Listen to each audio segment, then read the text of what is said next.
La collettività prima dell'individuo e la visione gerarchica sono le sostanziali differenze tra noi e loro. Questo è fondamentale se vogliamo capire come la popolazione cinese accetti un sistema sociale così rigido e sotto controllo. Il primo ragazzo che intervisto si fa chiamare Sefako, un ragazzo istruito al quale chiedo qualcosa sul social credit system, un sistema di controllo di massa che attribuisce un punteggio ad ogni cittadino. Like most of Chinese, we don't know the rating system. We don't know. But there is. We do have rating system for Chinese people. Actually, for everyone, I think. For everyone living in China. The rating system is about your behavior. It's about your behavior, but it's kind of only about crimes and debts. So, first of all, if you have bad recourse, like about crimes, you drive after drunk and or maybe something else, bad behaviors, they will on the record.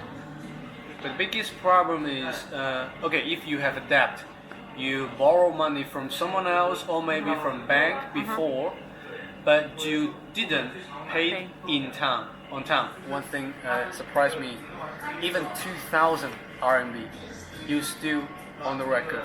This is your bad behavior. You cannot take the public transportation. No airplane, no bus, no train.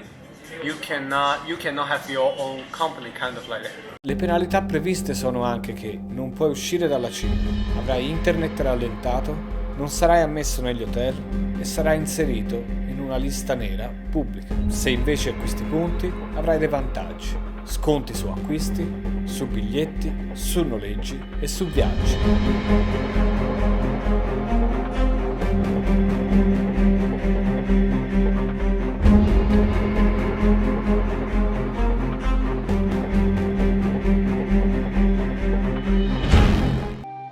La Cina oggi, nonostante sia ancora guidata dal Partito Comunista, è definita capitalismo di Stato. Io credo però che l'apertura al mercato sia un'evoluzione economica, ma i principi e i mezzi siano ancorati all'ideologia socialista. La causa prima di tutto, fare grande la Cina deve essere il primo obiettivo del popolo, prima del singolo individuo, e per raggiungerlo è necessaria l'unità. Da sempre l'arma più utilizzata e vincente del regime comunista, in particolare da Mao Zedong, è stata la rieducazione, che passa attraverso l'informazione, la censura e, nei casi più estremi, dai campi di rieducazione. Provo a parlarne con una ragazza tedesca che conosce bene questo paese, dove studia e un giorno spera di lavorarci. I'm Jenny, I'm from Germany and I study Sinology in Germany. And I'm 22 years old and I'm gonna stay in Beijing for 1 year. Every time I want to use WhatsApp or Facebook or Instagram or anything, I have to use VPN. La VPN è un tunnel virtuale che permette di collegarsi ad un server di un paese fuori dalla Cina e quindi accedere a qualunque contributo della rete senza censura. And it's really annoying because sometimes it doesn't work. On the 1st of October there was the national holiday because it was 70th birthday of China, Chinese Republic, and then they turned off all the VPNs. They didn't want the news to come into the country, or and it was crazy. Like Beijing was full of people because everybody wanted to see like the military parade in the city, like the whole city center was blocked. That they kind of hide some obvious things like in Xinjiang re-education camps. Xinjiang è la regione in cui ci sono i campi di rieducazione in cui sono detenuti circa 1 milione di persone, per lo più musulmani di etnia Uigura. And Chinese people don't know about it. In Xinjiang, they're coming into camps and then they're getting re-educated. And they have to do like slavery work. I guess that's what they do. Yeah, work and brainwash. Nobody knows what's inside. La rieducazione prevede anche la cancellazione di fatti storici, oppure nell'oscurare proteste di dissidenza. Ho saputo per esempio che i giovani non conoscano la repressione di Hong Kong e, ancor più grave, non conoscano quella del 1989 in piazza Tiananmen, che causò migliaia di morti e per lo più giovani studenti universitari. Chiedo conferma a Lucy, una colta ragazza cinese. Davvero molti ragazzi non sanno l'esistenza del massacro di Tiananmen? I think it's true. 1989? Yeah, it's when I was born. So I heard from many different ways. Yeah, it's really crucial. You know, in China, it's many different from Hong Kong. Because in Hong Kong, you talk, you're free. But in China, no. You can't use YouTube, you can't use Instagram. They want to see what they want to see. Many bad news you can know. This newspaper is also the same. It's also the same. The country control it. Chiedo poi, è solo il governo che non vuole tenere informato il popolo o sono i cittadini disinteressati? I think both. New generation, many young people, I think they have nothing to do and they have nothing to learn. Many people will watch short videos every day. Just a waste of time. Yeah, it's funny video. It makes you laugh. And 1 hour, 2 hours passed away. I think they don't care about these things. They only care about the things, how they live, how they happy, how they eat. More and more people getting cold emotion, you know? I think they just know that like Hong Kong people rebel against Chinese, but they don't know why. I was also asking my language partner, and then she started like whispering. I was like, I think they're also afraid because of the cameras. I'm afraid too, honestly.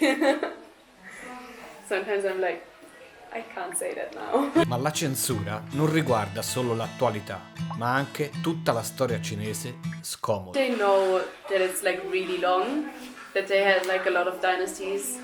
I mean, the last dynasty was until 1911, but from 1911 to today, I think they only know like the good parts of what happened. Like about Mao, that 70% was good and 30% was bad. His hero, because it's on our arm. We need him. We need him. We need from Mao Zedong. La disciplina, l'obbedienza e l'abitudine ad essere comandati li fa disinteressare completamente della politica che amministra la loro vita. These people just don't care about politics. It's true. Okay, for me, you, the party, I would say, you get your interest, but please, do something good to people. That's it. Everyone get what we want. You get your money, we get our advantage. No matter which party you belong to, I think the only thing you are interested it's just about money and power. If you want to keep this stable, this relationship between party and people, you want the society to be stable all the time, you should do something to your people. Il punteggio ai cittadini, la censura, la cancellazione della storia, la mancanza di partecipazione politica che abbiamo ascoltato, e aggiungo io le vie disseminate di telecamere, controlli minuziosi ogni volta che si prende una metro, un treno o un pullman, sono tutti elementi che in Occidente fanno gridare alla dittatura. E chiedo in modo riassuntivo a Sefako, ma voi vi sentite liberi? If you really want to know the answer, you can just ask people on the street. Do you live happily in China? You can just ask if you want the real answer. But it's really just Western media. I don't blame Western media, sorry. I don't blame them. But because both of them are propagandists. For Chinese media, they also said, oh, they are just Western propagandists. It's just Chinese propagandists. So for Chinese people, I think we do feel free. But okay, for me, I don't feel, trapped in a box. No, I don't feel that. I feel totally free for myself. I'm living happily right now, so I think, maybe most of Chinese are really happy to live in China. I don't know what is totally free for you guys. La domanda che ci pone Sefako mi riporta alla premessa iniziale, la visione gerarchica e la collettività prima dell'individuo. Per un popolo che è sempre stato comandato con disciplina in ogni settore della vita e non ha mai conosciuto la democrazia, è difficile comprendere una società totalmente libera come noi la immaginiamo. Ogni cinese accetta con dignità il suo ruolo nella società come un ingranaggio della solita macchina a servizio della causa. Anche tutte le imposizioni, limitazioni che subiscono, per noi sono regole che vanno in conflitto con la libertà individuale. Per loro sono necessari strumenti per gestire una popolazione da 1,5 miliardi e garantire la sicurezza generale. I think actually so far in China they are doing so well, even though they have lots of strict rules. They have lots of rules. You don't have freedom, kind of freedom. Okay, it is even it's so strict for people. People, they still happy to live in China. Because it gives them safety. As long as everybody is controlled, there's no criminality, so it gives them safety. Nothing's gonna happen. You can walk on the streets in the middle of the night. No one's gonna do anything. Effettivamente, che i cinesi non si sentano oppressi dalla dittatura lo si percepisce viaggiando per il paese. In particolare le nuove generazioni danno la netta impressione di vivere una vita felice, grazie anche alla vincente distrazione di massa dei telefonini. Paradossalmente però l'elemento che influisce in modo negativo sulla libertà è di importazione occidentale e si chiama capitalismo, il quale sì ha migliorato la vita di alcuni, ma la pressione economica e la diseguaglianza sociale sta portando molti cinesi a rincorrere con frustrazione la ricchezza.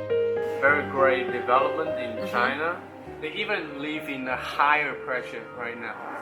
The living cost is higher right now. So for Chinese people, like young people, they cannot afford for apartment, even for apartment, and also for traveling. No, yeah, economic pressure. Only economic pressure. There's no politics pressure right now. Chissà se questa modernizzazione cambierà lo spirito millenario di questa civiltà. I don't think Chinese can change. I think they're really proud of who they are. Because they have a history of like 5,000 years and they never changed. Characters, like the writing, is still kind of the same. It just became easier to write, but like the original one is still kind of the same. I mean, you could be proud of it. Okay, back to the very beginning. It's about politics, right? No one cares about that. Remember, no one cares about it.